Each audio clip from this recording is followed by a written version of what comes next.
can't hear you. So I think we're live.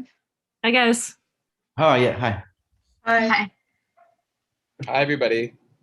Hello. Josh, you have the best light. Sure. It's the floor-to-ceiling windows. I'm in Judy's bedroom right now.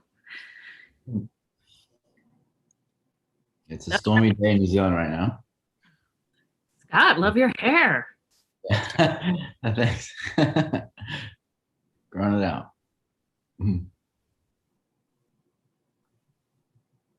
I'm refreshing the YouTube page until we see that we're live, and then we'll be able to start. Pretty sure I just sent the link, Gabby, to the group chat. All right.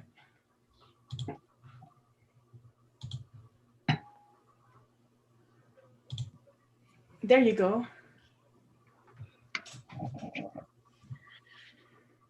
Okay.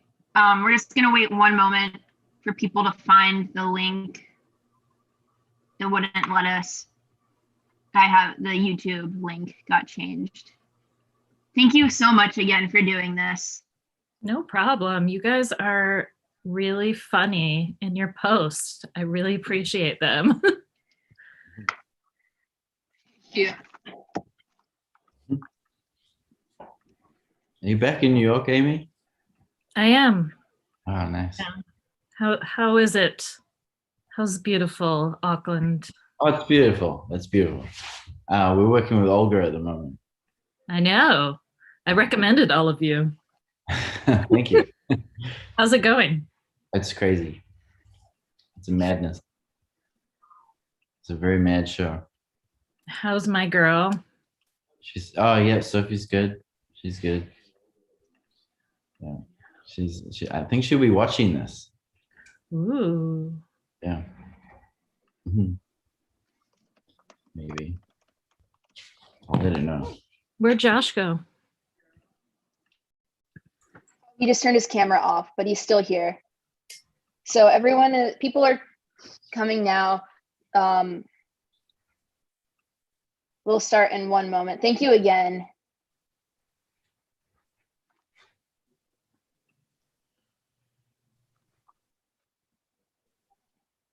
Here, just 1 second.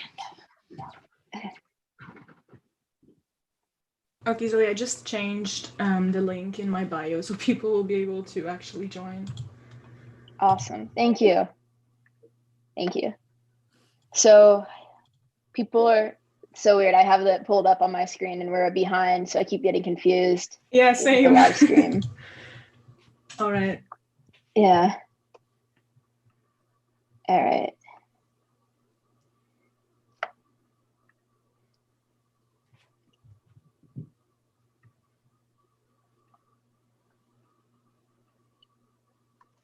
Okay, I think, Gabby, are you good to get started? Or what do you think? Yeah, no, I think we can go. I mean, it's still gonna be recorded, I think. Pretty sure.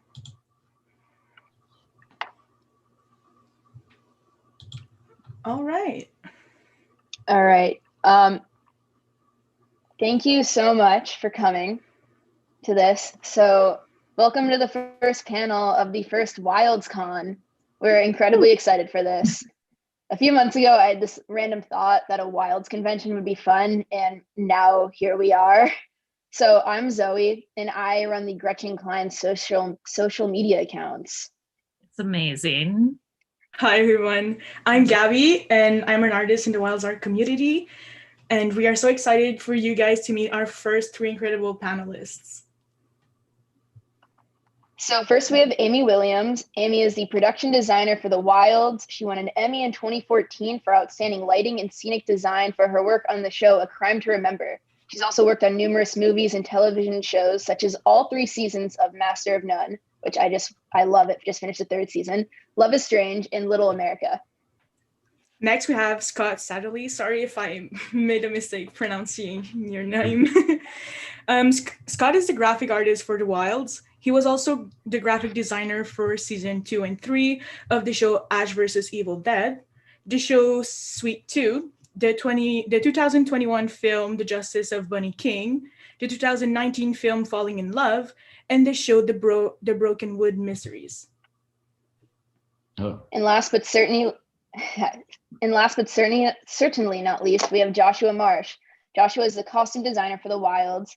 He was also the costume designer for the show Orange is the New Black, the show Godfather of Harlem, Little America, 7 Seconds, Fabled, and the film When You Finish Saving the World. He also worked on the shows Tell Me a Story and Girls.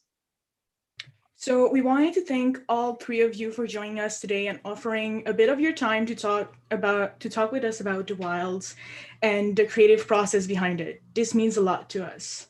We also want to thank all the fans who sent in their questions for this panel. We received quite a lot of questions, so we are not sure we can go through all of them, but we sure are going to go through as many as we can. So to begin, we'd like to ask our panelists to please explain what your job entails and what your main responsibilities were in making season 1. Amy, can you go first? Sure. Hi, my name's Amy Williams. I'm the production designer. Basically, I'm in charge of sort of the visual tone and look of the show. I manage the locations, the sets, basically the things that don't include the actors until eventually they do include the actors' environments. And I work very closely with a graphic designer. We had the amazing Scott on our team. Josh and I also had a really beautiful collaboration together, sharing a lot about tone and color and look and the backstory for each of our characters. So it's quite an immersive process. You work very closely with the director of photography, the directors, and our showrunners.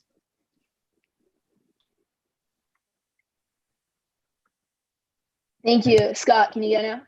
okay.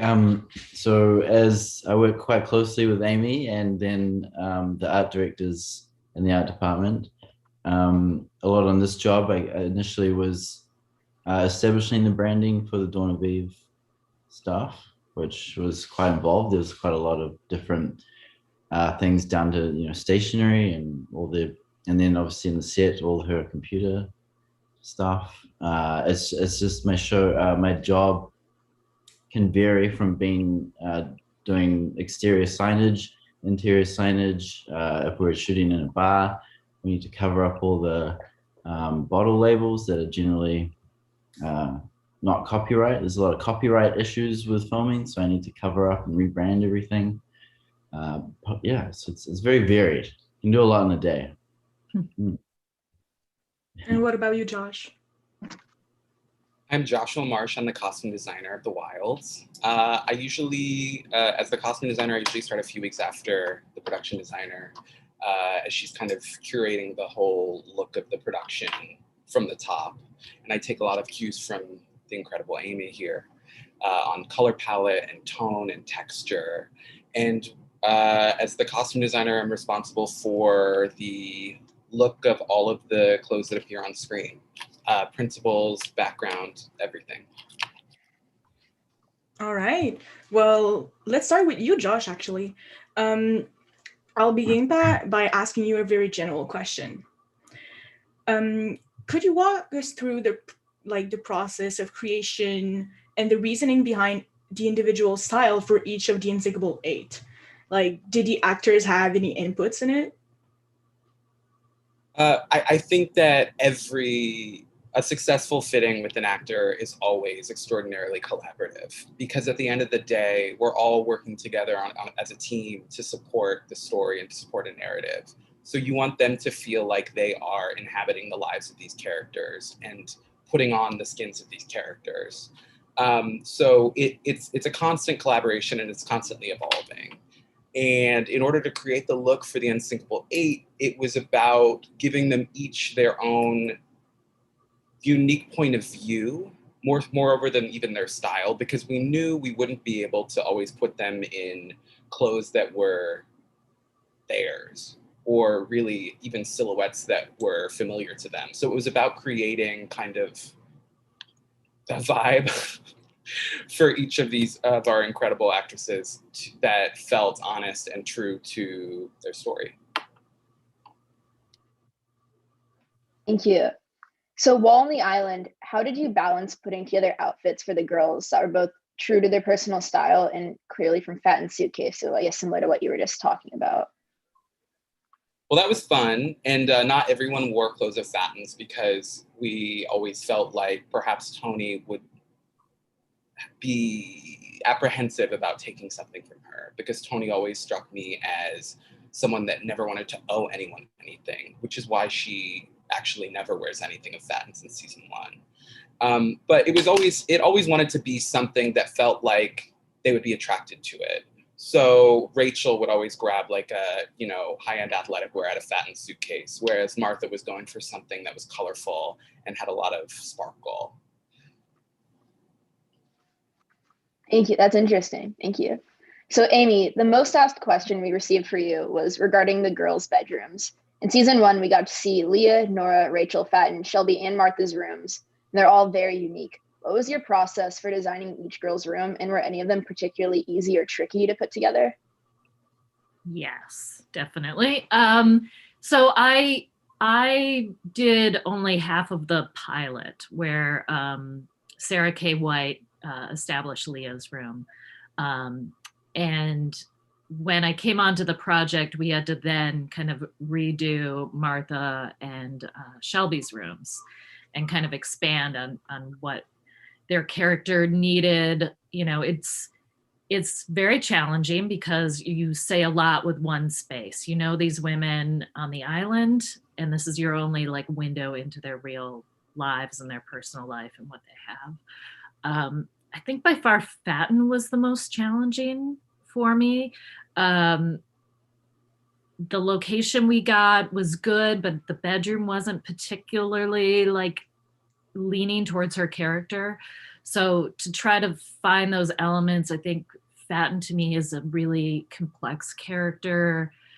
She's not sentimental. She's, very sort of like fly by the seat of her pants, and how much she also comes from a lot of money. So how do you represent all of those things in her room with just a few small elements? She's also not very attached because, she's able to leave her family. And but I think for me, my favorite set was Martha's, because she's just such a warm and cheerful character. We really got to explore what it's like living on a reservation in the middle of America, and what sort of elements. So I had a lot of fun working with the director for that episode to make it authentic and make it feel real, but also give Martha all that like fullness. And she to me was the most teenager like, and the most childlike. And she's got, I wish you could have seen more of her bedroom, and I hope to post some photos of her set, because you only really got to see one corner. But she's the kind of person that has like a best friends collage and on one of their walls, or she's really like sweet and sentimental. So for me, that was Martha's room was my favorite. That's really interesting, actually. I think you guys did a really good job. One specific detail that the fans noted about Shelby's room were the many posters and frames occupied entirely by women. For Amy, was this a wink to her sexuality or just a happy coincidence? I think it was a bit of a wink, and this was something that Scott and I pulled together because, Scott helped me pull images that were cleared and whatnot. So I think, Shelby's so complex because she's, she has to lean into this idea of beauty and femininity.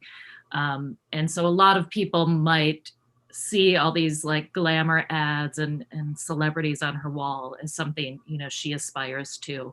But, I think the fans are right. It's a little bit deeper. It's a little bit richer. And, maybe these women, she has more feelings than just, their visuals and their admiration. So, I think it's fair to read into those theories.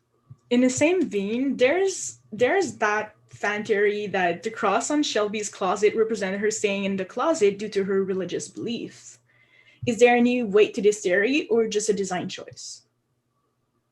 There's a ton of weight to that theory. All right. And for Scott, you just said that you both worked on Shelby's room. Did you work on any piece of the girls' room? And if so, what do you think they reveal about their characters?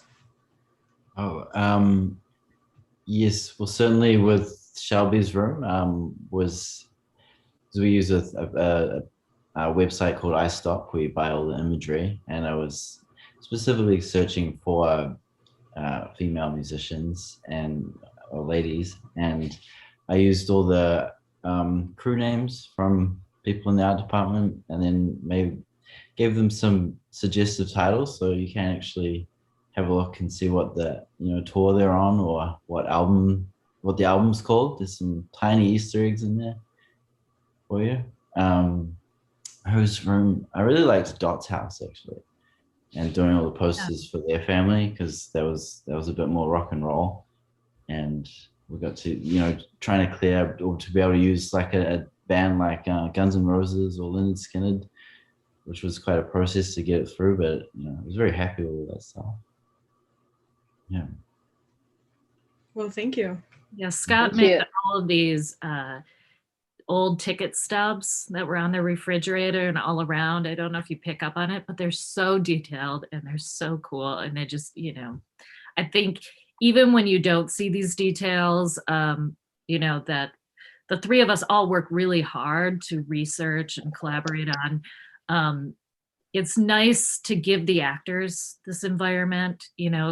Josh and I will sometimes complain that we didn't get to see enough of Fatten's pants because they did the shot too wide, or you don't get to see the concert tickets on the refrigerator. But the hope is that it gives the full vibe, like Josh said, and it gives them the space to fully feel their characters. Well, I think that the Wilds fandom is pretty good with that, because we are really observative, and we love to pick up on little details everywhere, because we overanalyze everything, because we're sure that everything do have a meaning for each character. So in a way, I think we're doing a great job at what we have. But again, I agree with you. We don't get to see enough of each of the girls' room or each of the girls' environment. Yeah, and it's very cool behind the scenes. I think Sarah Stryker is really clever in just feeding those bits and pieces that are necessary to get you there. It's just it's really interesting. So going back to Shelby, there's the meaning. So the meaning behind the color scheme of her clothing is a really big topic of conversation amongst fans. There's lots of detailed analysis, but basically the theory is that Shelby wears blue when she's going along with expectations. She wears pink when she's questioning herself, and she wears yellow when she is her true self and at her happiest. Joshua, is there any legitimacy to that?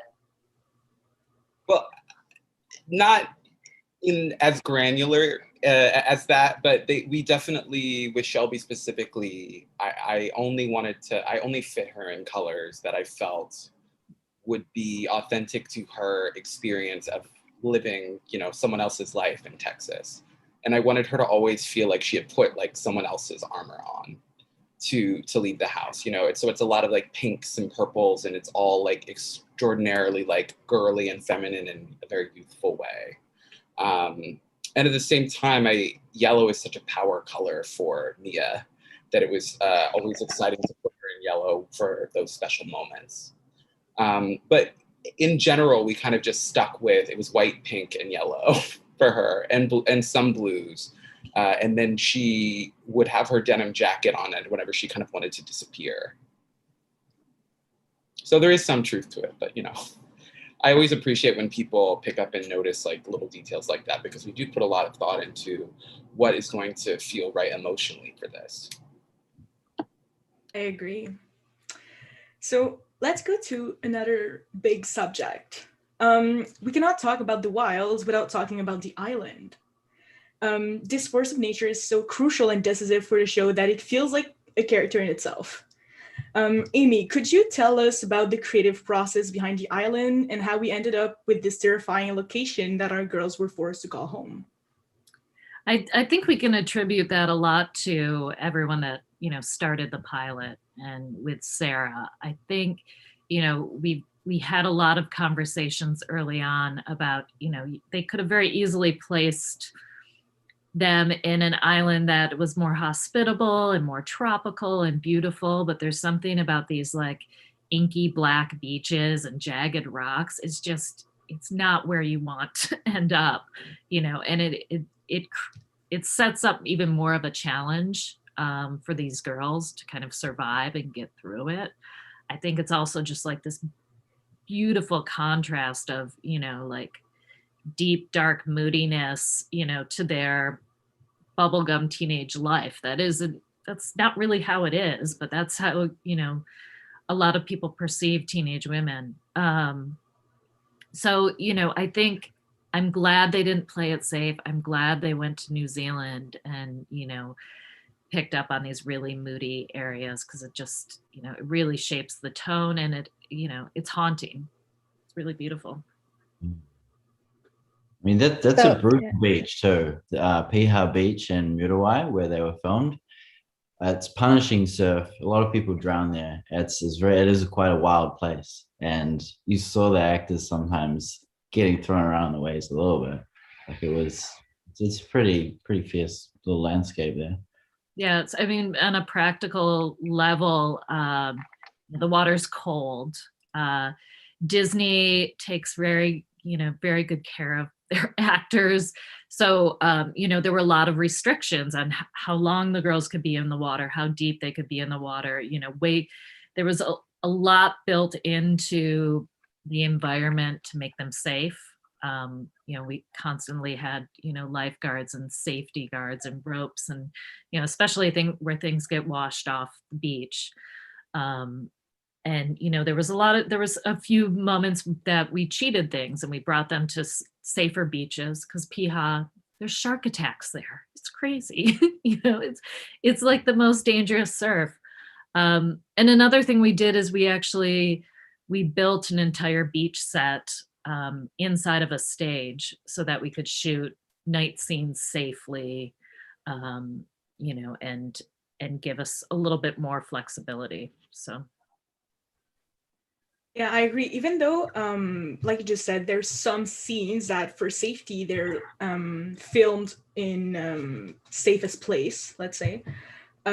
I feel like The Wilds is really good in the way that most of what is going on is really happening to the actress in a way that they're really on that island, like surviving, like, yeah. And I feel like most of the other show that are out there, they use a lot of CGI, a lot of green screens, and like a special effect to bring all of these effects to life. And I feel that The Wilds did something innovating by like really putting all their actors to actually live what the scene is about. Yeah, there's a lot of like crossover with real life. And some of our actors, they are fearless. Leah is crazy. She would get in that water, and you would just, you'd stand behind monitor and you'd watch them pull this off, and it's just so impressive to see how like tough these women are. It was a cool thing to experience. And plus, we're in all the elements where the sand is blowing up on them. It's hot, it's a black beach. So in the summertime, it's scorching. So even though it's beautiful, it really is, it's a tough environment. And luckily I think everybody was kind of in for it, and everyone was a bit of a trooper. So switching completely to the complete opposite of the island, to the bunker. It's modern, it's sleek, it's cold, it's elegant. Amy, what was this thought process behind the design of the space? There was a lot of discussion about, where in the world this bunker existed. And, without giving away anything, we landed on some geography. We landed on an ocean where it would be. And then, I got really into like looking at like old Soviet military bases that had been abandoned, this like interesting brutalist architecture.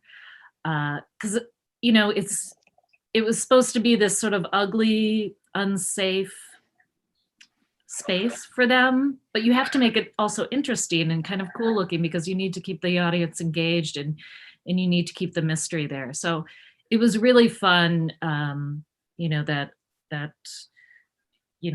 Amy Harris and Sarah and Jamie were open to doing something kind of risky, like an old Soviet military bunker and placing these girls. And luckily we had some scripts ahead of time so we could really cater the space to some of the upcoming scenes, to keep the girls in each one of they're basically living in like pie slices. I don't know if you notice the shape of the room where they each sleep.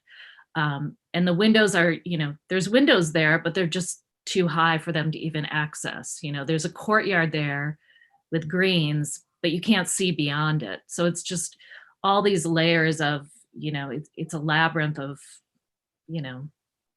what's the right word? Of mystery and deception, really. But one fun thing is there is like a Soviet clock in the interrogation room. So look for that the next time you see it. We'll totally do it. Yeah. I'm studying architectural technology right now. And not gonna lie, the bunker scenes, I rewatched it a few times because it's so interesting. Like you'll understand like the lighting is a huge, the lighting in the room have a huge impact on the color scheme that the room is going to have. And I don't know, I just feel like the bunker were created enough to like create their own environment, if that makes sense. Yeah, thank you. It was, we needed to work light into the space without letting the girls know where they were. So we played around with a lot of shapes. You see the mirrors behind them when they're in the interrogation room, and those mirrors are probably two-way mirrors that lead to another space and another space. You don't know if the girls are on the exact same island that they were at or if they're 3,000 miles away. It's it could be either thing, and just knowing that makes you a little bit tense. But I've got to give a lot of credit to the scenic artists that worked on the space because they did such a beautiful job with that sort of like grainy cement, and I think it especially makes Josh's work pop, because it's just such it's almost the same palette as the island. So when any colors come into the space, it's just really refreshing, and it speaks to the characters. Talking about details again, Scott, as you can probably tell now, the fandom has very, very devoted fan that notice and obsess over every specific details on the show, pausing, zooming on different frames to, not miss anything. We were wondering, what are some of your favorite hidden details that maybe we have missed in season 1? Ooh.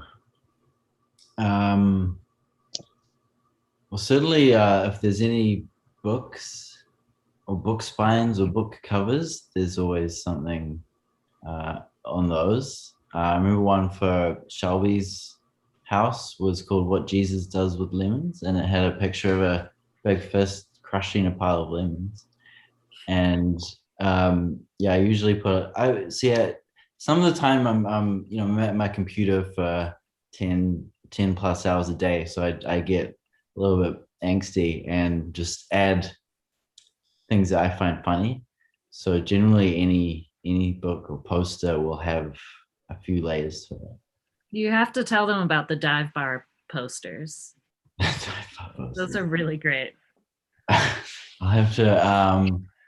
Yep, we just made up a bunch of band names. Like there was one band, I think the one that was really in the shot, it was called Live Worm Sausage. and it was, yeah, and I would take crew members and just turn them into musicians as well. Is there any dive? I'm trying to think. What else? I mean, I can send you some of the graphics if you want to have a look at them. We'd really That would love be to. amazing. Sure. Yeah, I'll make a compilation for you. I put my bulldog in the Fort Travis school as the mascot. But yeah, just silly things, really. Yeah. Speaking of your dog, we actually did receive quite a few questions about what is your dog's name? Her name is Lula. She's adorable. She's here right now. She also worked in the office with us. She did. Like She's team building. adorable. Sleeping away. Yeah, to be honest, it was really fun reviewing these questions. We got some questions like, all right. Some people were bold. They were trying to get spoilers. They wrote like a Yeah. whole paragraph and would sandwich in like a question in the middle, like, is Nora alive? And like assume we wouldn't read it. So Yeah. they're bold. But the next, yeah. So for Scott, we actually received a lot of questions about the logo and the font used on the logo. Were you involved in choosing the font? And if so, is it a pre-existing font or was it made for the show? I was not. We did pitch a lot of them initially, but it looks entirely different today. I think that font might be called Havana Sunset though, but I'm not sure. I think it was a. Yeah, we didn't do that. That's not usually what I do. Scott and I think, spent a week on, coming up. They asked us sort of as we were approaching the end of it, and I think you and I went back and forth about, different title fonts and backgrounds and stuff. And I think they did a better job than we did. Great. Yes. On the final one, I think it's really beautiful and haunting. It's good. Yeah. Joshua. Oh, okay. No, it's fine. Do Go ahead. Does the color of the girls' sweaters in the bunker have any significance? At times it does. We tried to accommodate. I always just try and support whatever story that we're telling. And so there were moments in the interrogation room where Tony, for instance, she had kind of completely lost her angst and her edge, and we really wanted to illustrate that visually, which is why she ended up in those kind of really neutral tones. And Fatten, we felt like she would do whatever was possible to feel a little bit elevated from where she was, which is why she has the boldest color of anyone all season. With Rachel, we were really just kind of illustrating that she had kind of lost the fire. So we went for something really neutral and serene with that green color. Yeah, there was a lot of question about that. And there's also a lot of theories about the colors. It's actually one of the first theories that came out in the fandom about, like, people were saying that, Leah, Shelby have like the same colors because like, and people were referring it to the line where the like train wrecks unite, and the fact that like it was foreshadowing their friendship in next season, and that like they both knew about what was going on, and like there's a lot of theories that push things a lot, but I do think personally that a lot of these theories do have some truth to them. So like it's nice to have like a confirmation that yes, the colors did have like a meaning behind it.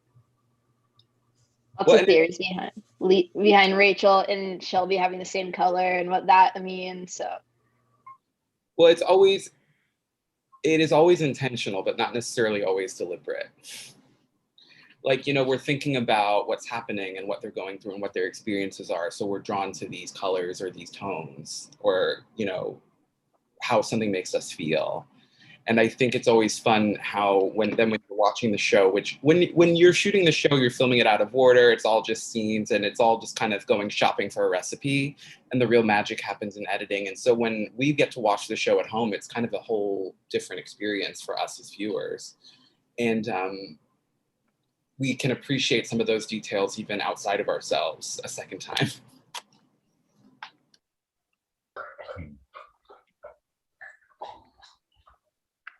All right. Joshua, there was a question that a lot of fans sent us, and was, out of the Unsinkable 8, whose style was the most difficult to put together, and which one was your favorite? Like, which character was your favorite to dress? The most challenging to put together was probably Fatten, because we were always, everything that came in was always just so exciting. Like every time I would go to a new store in Auckland, I would be like, oh no, this is Fatten now, this is Fatten. So that was challenging because we were constantly reinventing her. But I think that the most fun, or my favorite, is probably Dot. From the very first, you know, from the first time I read through the scripts, I was like, she's the character that I felt like we were gonna have the most fun creating, and we get to do these really unique, thoughtful, colorful moments with her. There was also that question that we got, why cargo shorts for Dot? Well, they're practical for her occupation. Yeah. Oh, yeah. Took me a second to remember the occupation. Yeah. All right. And so, Scott, what was your favorite graphic to design while working on the show? Oh, yeah. Gosh, there's so many. I really enjoyed the Dawn of Eve stuff. I think it took a while to get it over the line and to find the right sort of elegance to it. But then also the Hopewell Lake, all the basketball stuff, I think probably was my favorite. It was the most enjoyable, and seeing it on that large scale on the floor piece made me really happy. So yeah, probably actually, yeah, anything Hopewell Lake was great. Yeah, I enjoyed that. Yeah, as an artist in the Wilds art community, I did recreated a lot of your work and the work of the series by like the logos and stuff, and like they can be really challenging. Like the Hopewell shirt, like you just mentioned, or the Dawn of Eve logo. Like there was a lot of details and a lot of thought in it. Like I really appreciate it. It's really good. Oh, thank you. One Yeah, one interesting thing to note about the Dawn of Eve logo is that in the pilot it was actually a different logo, and Scott had made that one as well. But there was different creative voices that were involved in the pilot, and different opinions about what sort of vibe and message the logo should give off. So when I came on board, Scott and I and the producers, we talked a lot about maybe reshaping what the logo looks like. And I think there's one scene in the pilot where you can still see the old logo.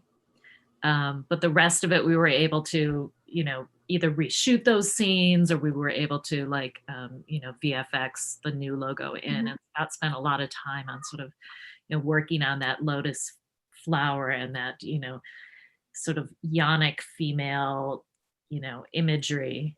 And I think, you did a beautiful job, Scott. Thank you. It looked great on all those, all the swag.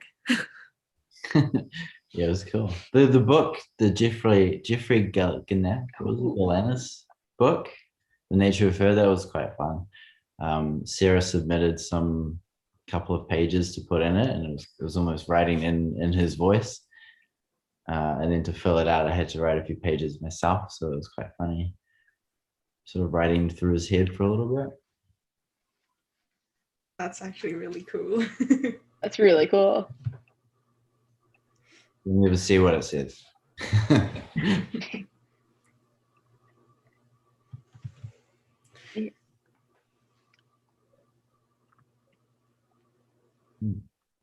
Yeah. Amy, did you have a favorite set and why? I loved a bunch of the sets. I don't know. I really liked the interrogation room. I liked the waffle ceilings that we did and the little zigzag in the walls. That was really fun to do and really challenging. It took a lot of, collaboration with our cinematographer because I put some really unshootable, challenging things in there, like mirrors and, weird lighting and they at first they were a little bit apprehensive, but they really like dug their teeth into it and really I think shot it beautifully. Dawn of Eve was also another fun one to kind of conceive and come up with, and there was a lot of discussion and debate back and forth about how big it should be and how commanding it should be and where is it located and how does she get the money to fund it and there was always a different state as if they had like just moved into the space, and they were developing the program while the girls were on the island, which is just so dangerous and risky. So that one was a fun one to do. All right. Our final question is for Josh, actually. Again, we received quite a few questions about the logistic behind the costumes. Like, do the actresses wear multiple copies of the same like shirt or jacket? Like, for example, Irena/Tony wears a lot the Black Hopewell Lake shirt, and like, is it the same shirt every time, or are they multiple copies? There was about 25 of that shirt. All right. Yeah. Anything that we established on the island on any of the girls, we always had to have at least 5 of, for a couple of reasons. One, they wear it so much in the episode. And 2, we never really knew where we were heading.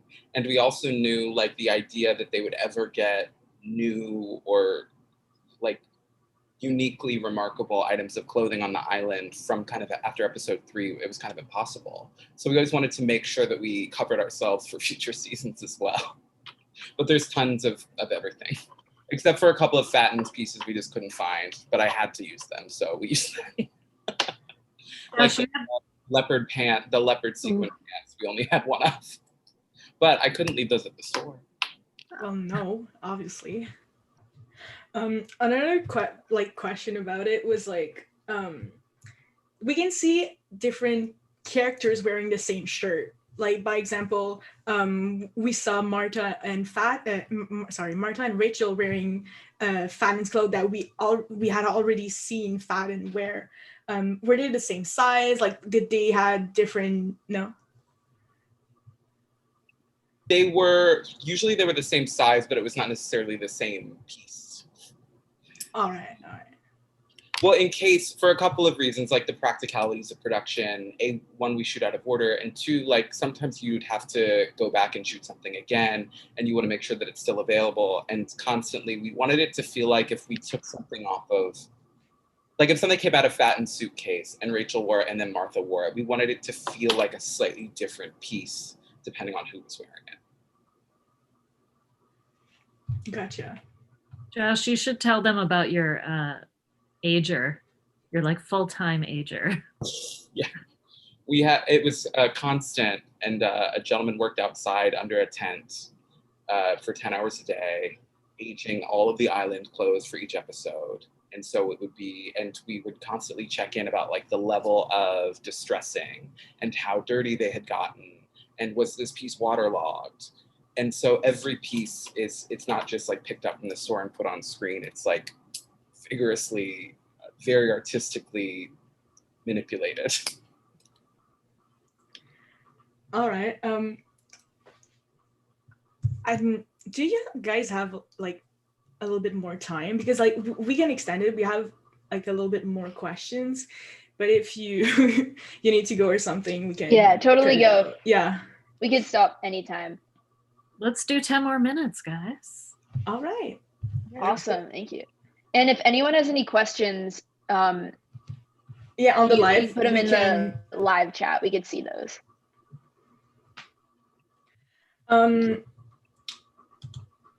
So there was another question that came out a lot for Josh was Shelby's shirt being backwards in the episode?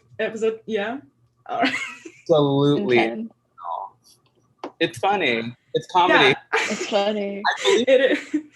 I actually think that it was scripted as well. Really? I mean, there was a meaning for it. No, of course, I believe it was as well, but it was definitely intentional.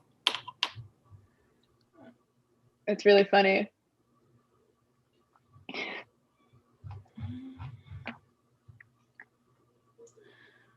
So we also received a lot of questions about Shelby's cross necklaces and how on the island she has one sideways, but when she's in her scenes in episode 8, she's wearing two, like a double cross, and Becca has a matching one in like different color, I think. Is there any significance about like the two different styles? I felt like I wanted her to have something that felt uniquely precious. So we found that little double cross, and it was just small and kind of delicate. And the cross she wore on the island, sometimes it couldn't even quite tell what the shape was. It just was something that she kind of always had on that went away a little bit. And so when we were filming her episode, I wanted to really touch down on it and for it to feel special. And we also wanted to give a little bit of nod to how much Becca and Shelby are struggling and how intense what their experience is, especially trying to navigate being a teen or being queer through the lens of being, from these extremely Christian roots. And we did a little different color because, wanted a little variation. But yes, there was definitely significance to the differences in the two crosses. There's a new question from Trinity Thompson on the live stream. Was recreating Lynn into Janet a difficult process? Totally. It was fun. It was funny because we met Jeanette first. Yeah. Lynn happened much later. We didn't even know that Jeanette was Lynn when we started. So that was a really, really fun fitting and a really, really fun episode to get to design, to kind of take what this kind of very girly, aggressively, youthfully feminine, colorful character and dial it back and try and understand if Lynn chose all of these clothes to be Jeanette, where's her personal style coming from? So we tried to go as far away from Jeanette as we could, which is why it's very it all had a lot of texture. It was a lot of rips. It was a lot of distressing. It was very open and easy. And Jeanette was very colorful and sharp and hard lines.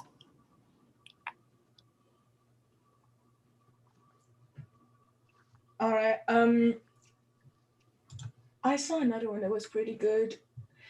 Someone asked Louisa Bernard, is there specific Easter eggs that we should be looking for? Anyone can answer, honestly.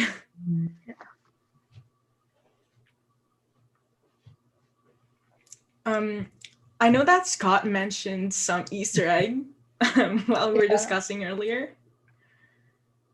There was that photo that someone put on Twitter that Amy showed me of Gretchen's computer screen, and that was not Gretchen's computer screen. It wasn't. No, that's right. It was someone else's. But all the desktop backgrounds that I did were in a little bit of a rush, so it kind of symbolizes my scatterbrain. But there's just little things in there. I think a lot of what I make doesn't even make it to screen. So I don't know if some of the things they did would make it to there. But it's also, we don't know a lot about the story, the larger story either. So there's there's everything that I've made has something to it, but it's not necessarily accurate. Yeah, there's moments where you're working on the show, and I think we had 3 or 4 scripts when we started the job, and then as they would complete the scripts and release them, there were a lot of times where I would go into Josh's office and go, "Oh my gosh, did you know that like so and so did this?" And he was like, "Oh yeah, I knew that was coming." I felt like I was always the last one that was like, "Oh my gosh, did you know that, Shelby and Tony hook up?" Like, this is crazy. So, we kind of watch it, we sort of, while we're working on it, kind of experience it in a similar way as the audience. There's surprises to us. And, we're also pretty cheeky, and we try to pull little things out of Amy and Sarah all the time about, hey, is this going to happen? Is this boy going to be eventually on the island? Like, so, it's, we try to put in Easter eggs wherever we can, but sometimes, they're pretty tight about them. Yeah. So just curious, is there like a overall plan that everyone working on the show knows about the locations?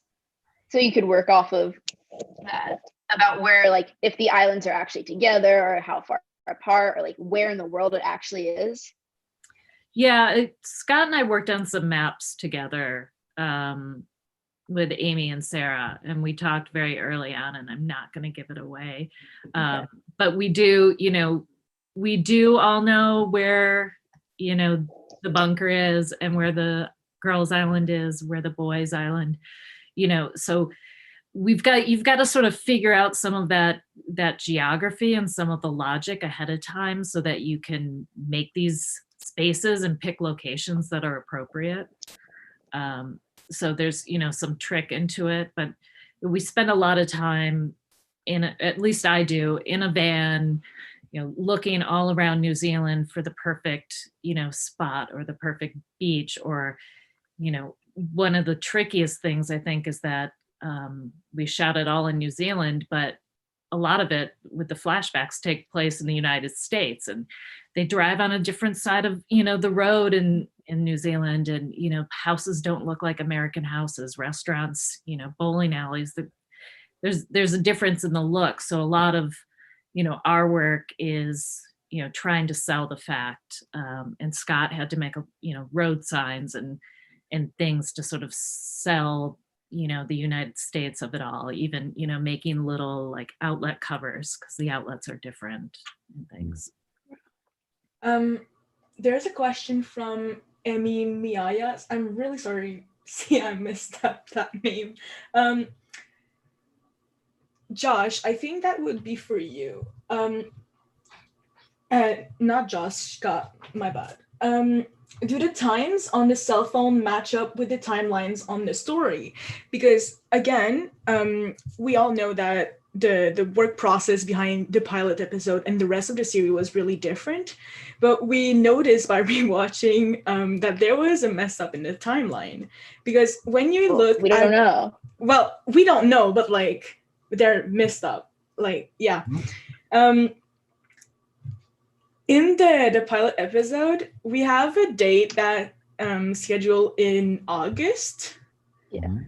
And then later in the series, I think Nora said that they were close to the end of June, beginning of July. So a lot of people are asking about, like, was there a mistake, or like, is there like hiding something? To be honest, if it's not hiding anything, we're not that clever. It's probably a little just continuity error, being the pilot and the actual season shooting were almost a year apart, and I think it's hard to get phones right. Generally, we avoid dates and times for that reason, because it can stitch up later. And I never actually think that people look that closely, but then here I am, corrected. That's amazing. I'm curious, what was the August date? Where is that one? Someone in the chat put it. I don't Yeah, remember. I just know something in August, but I I'm think sure it was someone in remembers. mid-August.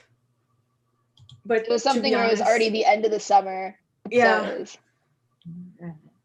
Speaking of dates, sort of, there's been a lot of analyzing their ages and their birthdays, and because there's been like a few birthdays that I don't know if people like have zoomed in and screenshotted and tried to sharpen these graphics as much as possible.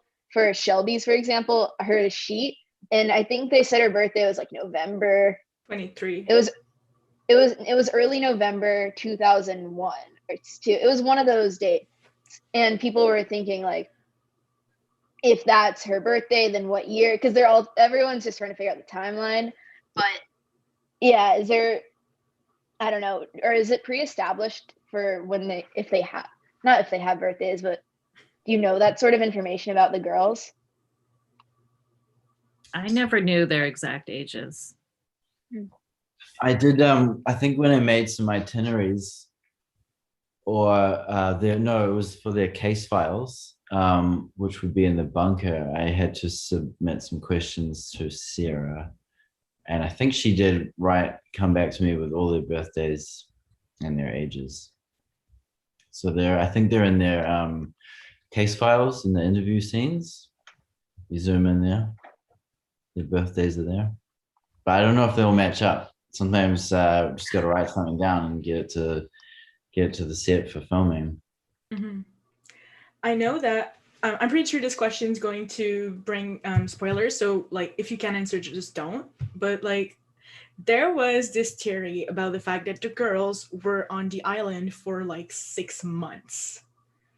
Because in episode, I think 9, Marta's ones, there was this January 10 date on a package on one of the what is it called, like the evidence package from like in the bunker, and it was dated January 10. So people were wondering if it was from Gretchen's research on the girl that had started like 6 months before, or was it because it was dated on the time that they're actually being interviewed, which will be like 6 months after they got to the island.